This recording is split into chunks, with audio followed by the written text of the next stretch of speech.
Hey y'all, welcome back. It is me, Brittreacts, and I'm back to start reacting to Charlie's debates. If you don't know, I did not hop on the train and start reacting to Charlie's debates because of what happened to him. I had been reacting to his debates. I actually reacted to 2 debates the week he was assassinated, and every debate I watched, I grew more and more to understand what his mission was and his passion. And I grew to understand that everything you hear and see isn't always true.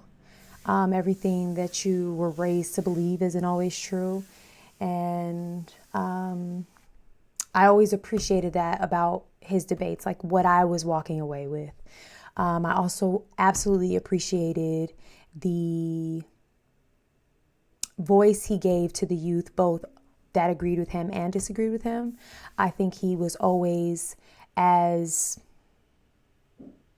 decent of a human being that you can be in a situation where you're debating someone about something you disagree with. And a lot of times these people are coming up, standing up and saying awful things to you. I think he handled it brilliantly. And I think I just commended someone who was going out and touching the youth, meaning, and don't be weird and creepy, but when I say touching the youth, I mean like actually going, meeting the youth where they are. I think a lot of people undermine how important it is to reach the youth where they are, to go to them, to show up to them. We wonder why the youth aren't coming to things, and it's like, go to them. And so I think that is such a big thing. And I do know recently his wife came on his podcast and has vehemently announced that this movement will not die. His fall tour is going to go on as planned. And,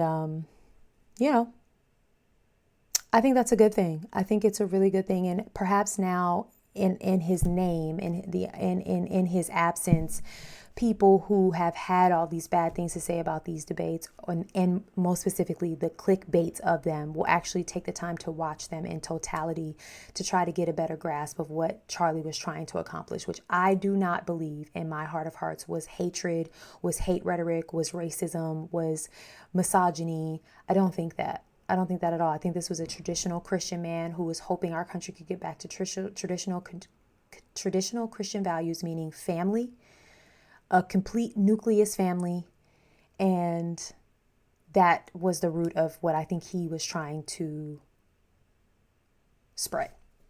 I've said all I needed to say on that matter. Let's listen to Charlie.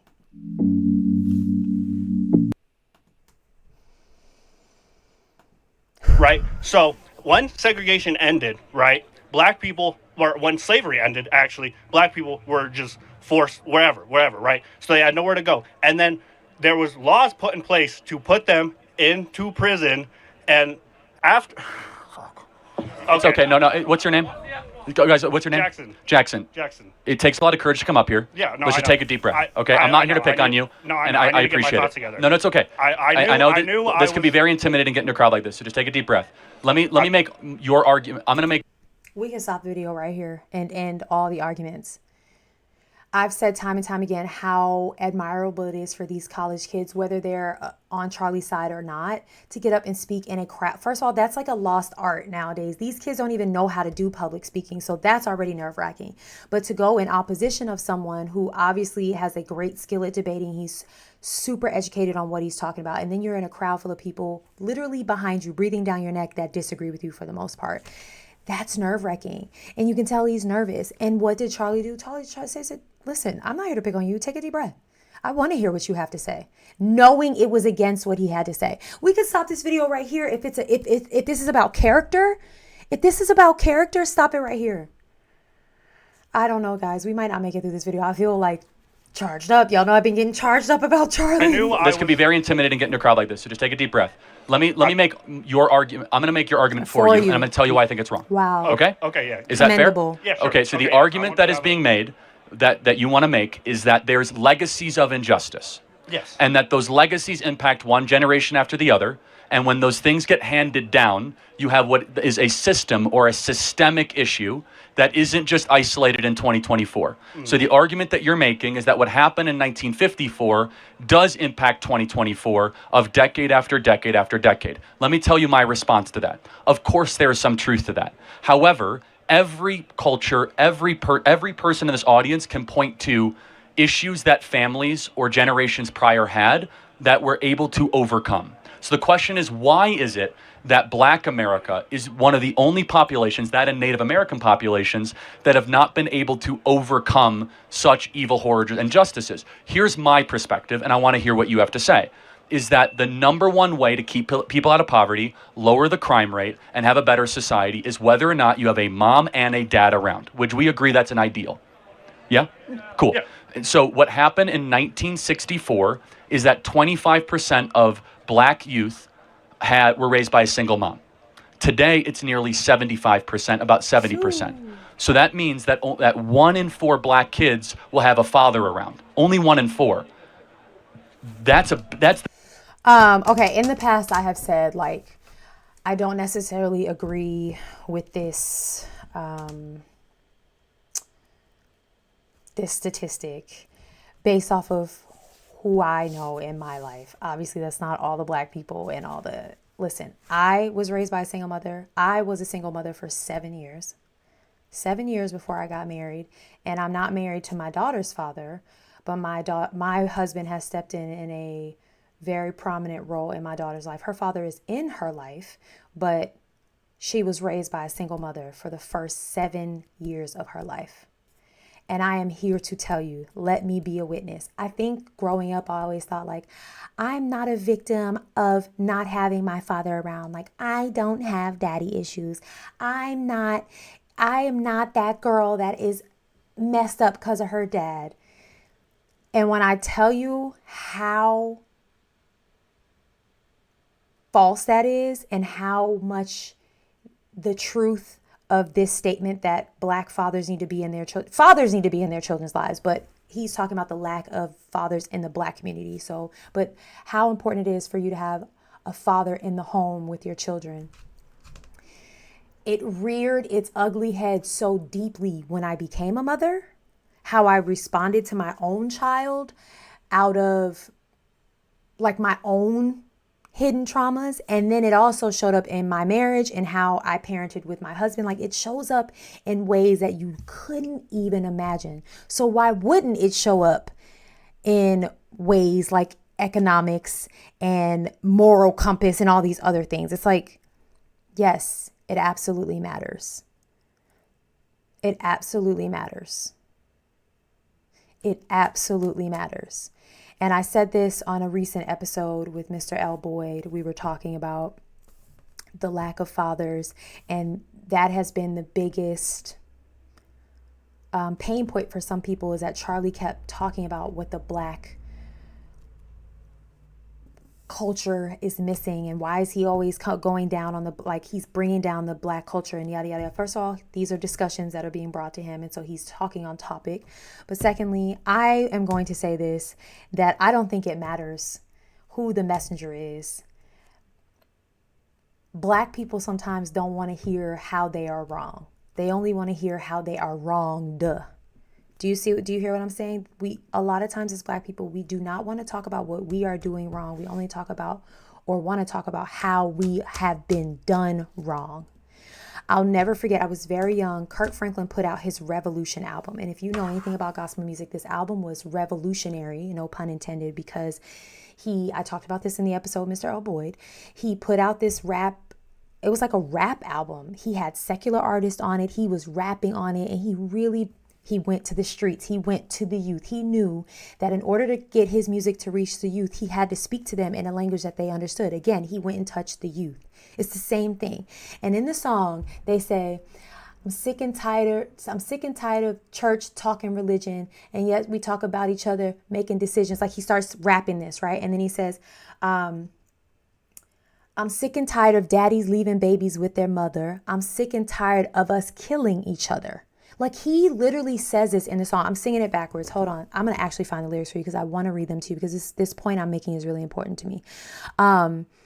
My point, though, is that it doesn't matter the color of the person, the gender of the person, the economic status of the person. Sometimes the Black community just doesn't want to hear what we are doing wrong. And so here it is. Sick and tired of my brothers killing each other. Sick and tired of daddies leaving babies with their mothers. To every man that want to lay around and play around, listen, partner, you be man enough to stay around. I'm sick and tired of the church talking religion, but yet we talk about each other making decisions. No more racism, two-facism, no pollution, the solution, a revolution. This song came out in 1998. I was in middle school, and I'll never forget how it rocked the gospel world, the Christian world, the Baptist world. People couldn't believe this gospel artist was coming out and he was talking about the Black community like this. How dare he tell us what we need to be doing better? What about what the white man has done to us? And Charlie's whole point is, and he said it here, I'm not telling you the white man didn't do anything to you. I'm also not telling you that what happened in 1954 isn't affecting you today in 2024, 2025 now. What I'm telling you is there have been people all over this planet that have been victimized, terrorized, all kinds of wrongs done to them, and they have overcome. So there is a possibility for you to overcome both individually and as a community. Why is it that the Black community is struggling so hard to overcome? There are not enough fathers in the home teaching confidence, teaching work ethic, teaching legacy, instilling things that only a father can instill. I'm preaching again, but it just is so important. It's so important. And I think it's even more important to see people like me having this conversation and not shunning or shutting down people that look like Charlie because I simply don't want to hear it. That's the biggest problem, is that maybe the Black community doesn't want to hear it. Because the work to change things is way harder than it is to just talk about stuff. It happens in my own family. It happens around me all the time. I was that. I was that.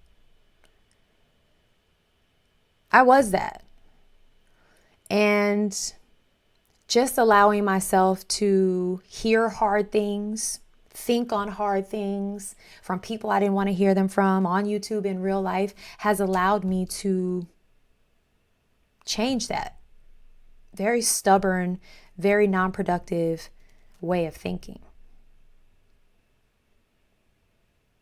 So, yeah. I think I'm also like unintentionally stalling and watching this because I still can't believe this happened. I really can't believe it happened. I really can't believe the aftermath of it happening. I can't believe like the ugliness it's exposed. Some of it feels very similar to January 6th in the way that like the aftermath, you really started to see people and what they really thought and how they really felt. And that's what I feel about this. Like people are really showing themselves for who they are. And that's okay, but it doesn't mean it doesn't like feel heavy. It feels heavy. It feels heavy still. And I don't know, of course the news cycle is already starting to move on, but if you have a soul, this is really a tough thing. And it really is tough for me to sit here and watch this and know that in this exact situation, this man was unalived, doing this exact thing, being so gracious to this young man who is completely opposite of him. I don't know if I'm going to make it the whole 10 minutes, guys. The number one issue happening in the country, and it's not because of systemic racism. I'd like to hear what you have to say about that. Okay, so I think I misjudged you at first. Like when you brought up the 1350 stat, I had like just assumed that it was like inherently like eugenics based kind of, you know? So, and that's where mine came from. Like, I think we are on the same page that like we know what the problem is. And that's what I mean. Like, no, and thank you for saying that, because I think we actually have a lot more in common in this country than the media would ever believe. No, definitely. Right? That's beautiful. And like what my point was, I was trying to say is I don't think that we're doing enough to help these Black communities catch up, where as like they're underfunded and they're not, and they're over policed, and there's just these these factors that are contributing to, like you said, these single parent households. Yeah, like so we're not going to agree on this. This is where we'll disagree, and that's okay. I have more of a view of Thomas Sowell on this, where he believes it's far more about culture, values, and worldview than stuff and over-policing. I believe there's not enough police in black neighborhoods. You're going to disagree with that. Let's not even get into it, okay? It's like, let's not but even. I think we can ask a question, and I want your opinion. Why is it that the single motherhood rate in black America went from 25% to 75% over 50 years, where America did become less racist? Why did it? Yeah, so what caused black America to go from one of the strongest nuclear family communities in the country to now the weakest by far? This is a good question. I think about all of the TV shows that I've watched on this channel, like the old school ones. I've watched Sanford and Son, not the Jeffersons, but what was the show that the Jeffersons started on? All in the Family, and then like the Jeffersons were kind of on there.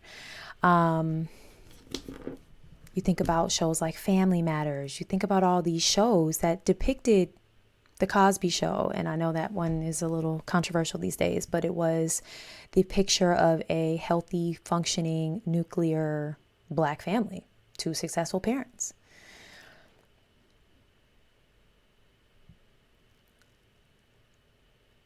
And it makes you wonder what changed. Like Charlie's asking, now you turn on TV and every movie is a single black mom struggling, a black dad getting out of prison, and all these things. It's like, wait, but we had wholesome black families on TV. We had wholesome white families too, right? And people will be like, yeah, there were way more black than white, but there were examples of black. I mean, you think back to shows, even shows like, what was that, like Dynasty, 227, where maybe you didn't see a black whole family all the time, but you saw like positivity, you saw people overcoming things, you saw community, and now you don't see this all the time. So I'm interested to hear the answer, but that's such a good point, is that like what happened even in the entertainment world, that we went from seeing these very positive characters, and now you turn on TV and you're seeing not so many. This debate is very thought-provoking for me, but they always are. But I feel way more thoughtful in how I want to respond and what I want to say, because of obviously the no elephant in the room. I can't answer your question. No, that's okay. No, that's great. And again, it's hard to get up and have these conversations. Here's my opinion. My opinion is that, yes, there was some social welfare that subsidized single motherhood, which means it's easier to get cash from the government if you say you are single than if you are married. I think we can agree that's stupid. That shouldn't happen, right? But I would love your perspective on this. Do you think in black culture, getting married and staying with one woman for your entire life is elevated and celebrated? No. No, not at all. I think that's the problem. I think the problem stems from a lack of education. I think these communities don't have, I don't think a lot of them have the proper education or learning from previous to realize. Okay, I think I thought this way before. I think I would have agreed with this even a few months ago, but here is what I hope Charlie's gonna say, and what I think is really true. Again, both a product of a single mother and having been a single mother, is that it doesn't take academic education to know that having a baby with someone and then being absent is the wrong thing to do. That doesn't take scholastic education. That starts in the home. That is a moral teaching. That is not something you go to school and learn. So the argument being like, we're not teaching our kids in the school. That is not something you need to be talking about in the school. You need to be teaching that to your children at home. Fathers need to be teaching that to their sons. Fathers need to be teaching that to their daughters. Fathers need to be instilling in their daughters that they are more worth laying down with someone who doesn't love them, respect them, or want to be with them in totality and for forever, and then giving this person a baby. Mothers are important too.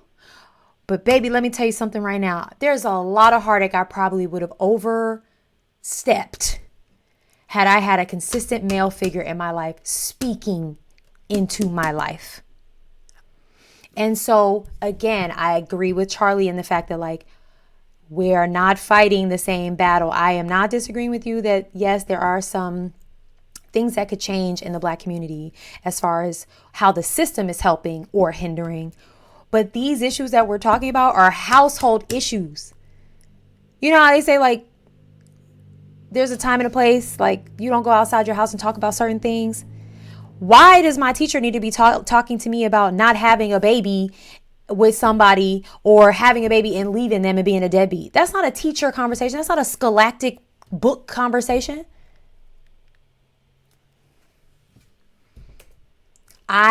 This was my ideal not too long ago. It was like, oh yeah, but like, I mean, these communities, like, they just don't know any better. No.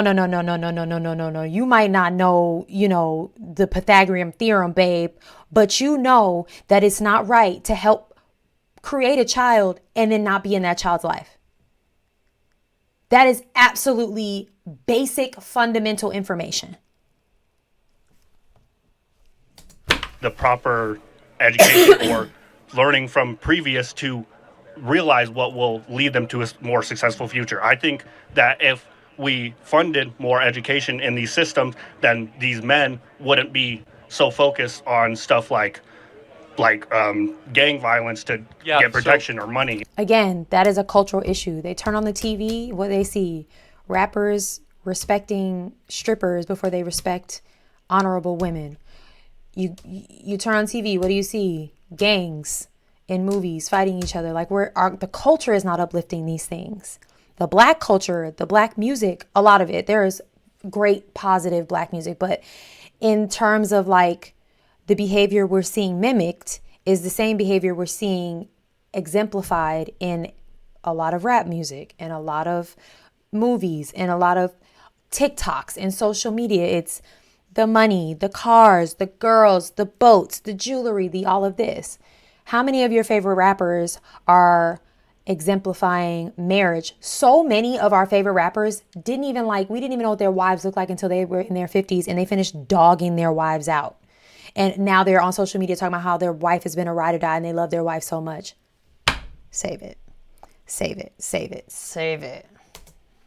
Or you have a great stuff like that, and then end up in prison, and then end up with their child having a single mother. Fair enough.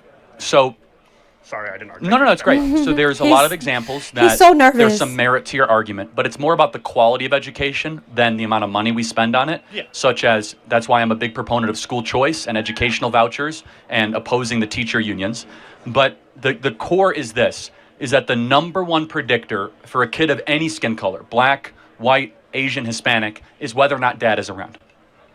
Right. And I look, as an outsider, albeit, at current Black culture, right? From the athletes to the rap music to the music, I don't see the nuclear family elevated. Nor is it an internal Black cultural expectation. Now, I will ask some of the white individuals here in this audience, okay? If you guys got pregnant and all of a sudden you didn't even know who the father was around, how would your parents react? Not great, right? Yes? Unfortunately, in Black America, this is kind of accepted. Would you agree?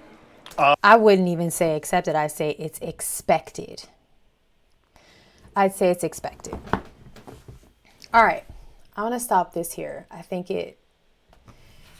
this was honestly probably the best one to come back to, because I think for me, it showed Charlie at his best in how he was compassionate to the people that were against him, opposed to him, how he was helping this young man debate against him, how he was willing to hear you out, how he was willing to help you debate against him. Like, literally, here's what you're trying to say, and I just want to respectfully show you how and why I disagree with that. He's not just like, you're wrong. He's like, here's why I think you are wrong. There is a difference. There were probably 15 different sound bites someone could have spliced from just half of this video and put on TikTok to make Charlie look awful. But if you would have watched the same 5 minutes and 40 seconds that I have, you wouldn't think the same.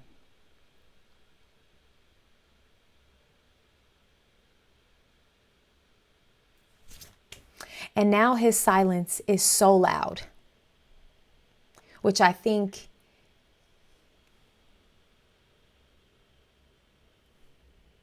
not, think about that. This man has been silenced indefinitely. You haven't stopped seeing his face. You haven't stopped hearing his name. You haven't stopped hearing his voice. You haven't stopped hearing his ideals. When someone's mission is bigger than them, it cannot be stopped. And you don't have to agree with the mission. You don't have to agree with it in totality. You don't have to agree with it even in a fraction. When the person on the mission knows that the mission is not about self, but about the blueprint, the plan, the game plan, the playbook. When that person is no longer a part of the mission, the plays are still being run. We got to wake up, guys. We got to wake up. We got to stop wanting to be so right that we're unwilling to hear each other out and understand. I'm going to leave you with that. I'm going to stop here because I'm at 25 minutes. The debate is only 10 minutes long, but I think we really got the gist of it here. But more importantly, I think this was really a great way to highlight what Charlie Kirk stood for and who he was. Again, I didn't agree with everything he said all the time. Absolutely not. But that's okay. That's absolutely okay. In this case, I agreed with most of it. I think there was one thing I felt like a little, maybe I just need to do some digging myself. Be kind to yourself, be kind to one another. And if you can't be kind, keep it cute and put it on mute. Very easy, very simple. I'll see you guys in the next one. Go and have the day that you deserve. Bye.